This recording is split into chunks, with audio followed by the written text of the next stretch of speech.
Hi friends, ఈ video నచ్చినట్లయితే like చేయండి, సబ్స్క్రైబ్ చేయండి.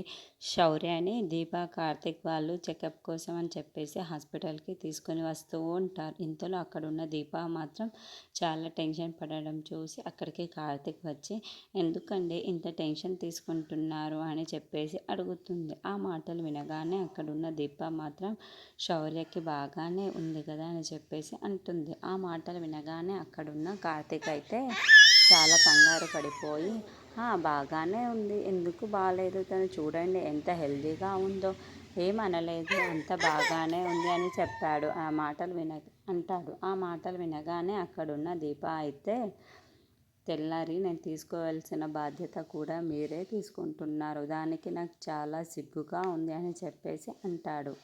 ఆ మాటలు వినగానే అక్కడున్న కార్తిక్ అయితే తనని మీరు ఎవరో ముక్కు తెలియని వాళ్ళు కూడా హెల్ప్ చేస్తూ ఉంటారు, అలాంటిది నా కూతురు శౌర్య నా ఫ్రెండ్ కదా, తనకి హెల్ప్ చేయకుండా నేను ఎలా ఉండగలను చెప్పండి, శౌర్యకి నేను ఎప్పుడు అండగానే ఉంటాను అని చెప్పేసి కార్తిక్ అంటూ ఉంటాడు. ఆ మాటలు వినగానే అక్కడున్న దీప చాలా సంతోషిస్తూ ఉంటుంది. ఇంతలో అక్కడున్న కార్తిక్ అయితే చూడండి, మీరు యాక్సిడెంట్ అయిన వ్యక్తిని అయితే హాస్పిటల్కి తీసుకొని వచ్చి జాయిన్ చేశారు, అలాంటిది శౌర్య నాకు సొంత మనిషి లాంటిది, అలాంటి దానిని నేను ఏమి చేయకుండా ఎలా ఉండగలను అని చెప్పేసి అంటూ ఉంటాడు. ఇంతలో అక్కడున్న దీప అయితే నా అన్న వాళ్ళు ఎవరు లేకపోతే ఎంత బాధపడాలో ఆ విషయం నాకు తెలుసు, మా నాన్నగారు చనిపోయిన తర్వాత నాకు అదేంటో అర్థమయ్యింది, వాళ్ళు ఎలాగో ఒక్క క్షణంలో చనిపోతారు, కానీ బ్రతికి ఉండే వాళ్ళకు తల్లిదండ్రులకు వాళ్ళ కుటుంబం కానీ ఎంత బాధపడుతుంది,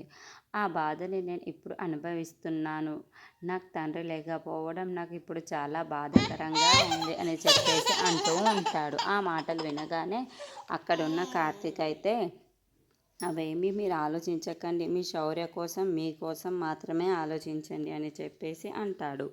ఆ మాటలు వినగానే అక్కడున్న దీప కూడా సరే అని చెప్పేసి